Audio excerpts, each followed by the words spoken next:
આગો મહામંત્ર છે, કોઈને મળ્યો નતો અત્યાર સુધી।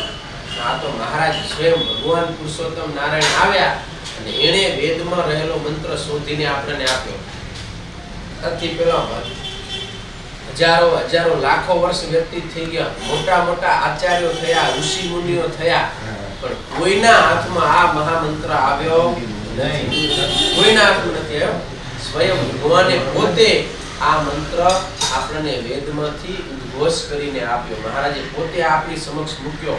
એ પેલા બધા અલગ અલગ મંત્રનું ભજન કરતા, ગોવિંદ ને રામ ને કૃષ્ણ નારાયણ વાસુદેવ આવા બધા નામથી ભજન કરતા। મહારાજે જોયું, મહારાજ કે હવે બધા તમે આ બધા મંત્રો હતા ને ધૂન બનાવડાવ્યો, એટલે એ પરંપરા જળવાઈને કઈ ધૂન બોલાવી? રામ કૃષ્ણ ગોવિંદ જય જય ગોવિંદ રોજ સવારે ને સાંજે બોલાય। એ ધૂનમાં બધા મંત્રો સમાવી લીધા અને પછી ભજન કરવા માટે એક મંત્ર આપ્યો, કયો? સ્વામિનારાયણ। મહારાજ કે આજથી આ સ્વામિનારાયણ મહામંત્રનું ભજન કરે, એનું ભજન કરવાનું પછી સત્સંગમાં ચાલુ થયો।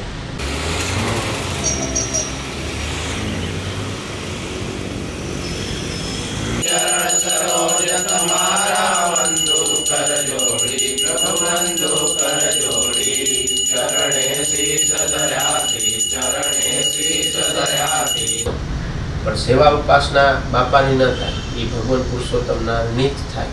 આ શ્રીજી મહારાજનો સિદ્ધાંત છે। એમ શિક્ષાપત્ર આપણા વચનામૃત સત્સંગીજી બધા શાસ્ત્રોના આધારે ઉપાસનીય તત્વ અને આપણાની ગમે વેદ જો રામાયણ મહાભારત બધામાં તમે જોશો તો ઉપાસના કરવા યોગ્ય એક જ ખાલી જે પુરુષોત્તમ નારાયણ ભગવાનની સીતાજી લક્ષ્મણજી એ બધા વંદનીય પૂજનીય સેવનીય બધા થાય, પણ ઉપાસનીય કોઈ થઈ શકે નહીં। ઉપાસના ને ભજન કરવું જેનું એ એક ભગવાનનું જ થાય, બરોબર ને?